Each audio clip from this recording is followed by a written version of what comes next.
നേരത്തെ സൂചിപ്പിച്ച വാർത്തയിലേക്കാണ്. ഇടുക്കി ജില്ലയിൽ കനത്ത മഴയായിരുന്നു. ഡാമുകളുടെ ഷട്ടറുകൾ തുറക്കും എന്നുള്ള വാർത്ത വരുന്നു. രാഹുൽ വിജയൻ ഇപ്പോൾ ചേരുന്നുണ്ട്. രാഹുൽ, ഇന്ന് ഈ 9 മണിക്ക് തുറക്കുമെന്നാണോ ഈ കല്ലാർകുട്ടി പാമ്പള ഡാമുകളുടെ ഷട്ടർ?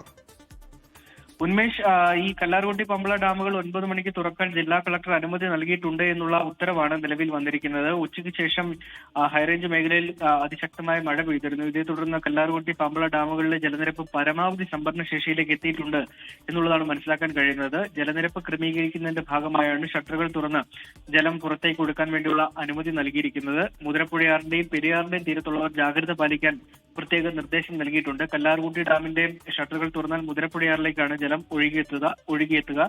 അത് പെരിയാറിലേക്ക് എത്തും. പിന്നീട് അത് പാമ്പള ഡാമിലേക്ക് എത്തും. പാമ്പള ഡാമിൽ നിന്നാണ് പിന്നീട് പെരിയാറിലേക്ക് കൂടുതൽ ജലം ഒഴുകുക എന്നുള്ളതാണ് ഏറ്റവും പ്രധാനപ്പെട്ട കാര്യം. ആശങ്കപ്പെടേണ്ട യാതൊരു സാഹചര്യമില്ല. അതിനുള്ള വെള്ളം പുറത്തേക്ക് ഒഴുക്കാൻ യാതൊരു സാധ്യതയുമില്ല. 500 ക്യുമെക്സ് വെള്ളം മാത്രമേ പുറത്തേക്ക് ഒഴുക്കുകയുള്ളൂ. അത് ഏതെങ്കിലും വിധത്തിൽ ആർക്കെങ്കിലും ബുദ്ധിമുട്ടുണ്ടാക്കുന്ന വിധത്തിലല്ല. ഏതെങ്കിലും തീരദേശത്ത് താമസിക്കുന്ന ആളുകൾക്കും അതൊരു ബുദ്ധിമുട്ടുണ്ടാക്കില്ല. ജാഗ്രത മാത്രം മതി എന്നുള്ളതാണ് ജില്ലാ ഭരണകൂടം അറിയിച്ചിരിക്കുന്നത്. ശരി രാഹുൽ വിജയനാണ് വിവരങ്ങൾ നൽകിയത്. കല്ലാർകുട്ടി പാമ്പള ഡാമുകളുടെ ഷട്ടറുകൾ തുറക്കാൻ ജില്ലാ കളക്ടർ ഇപ്പോൾ അനുമതി നൽകിയിരിക്കുകയാണ്. ലോകത്തെവിടെയായാലും ഏത് സമയത്തും 24 വാർത്തകളും ഓഗ്മെന്റഡ് റിയാലിറ്റി പാക്കേജുകളും എക്സ്പ്ലെയിനറുകളും വിശദമായി കാണാൻ ഞങ്ങളുടെ യൂട്യൂബ് ചാനൽ നിങ്ങൾക്ക് സബ്സ്ക്രൈബ് ചെയ്യാം.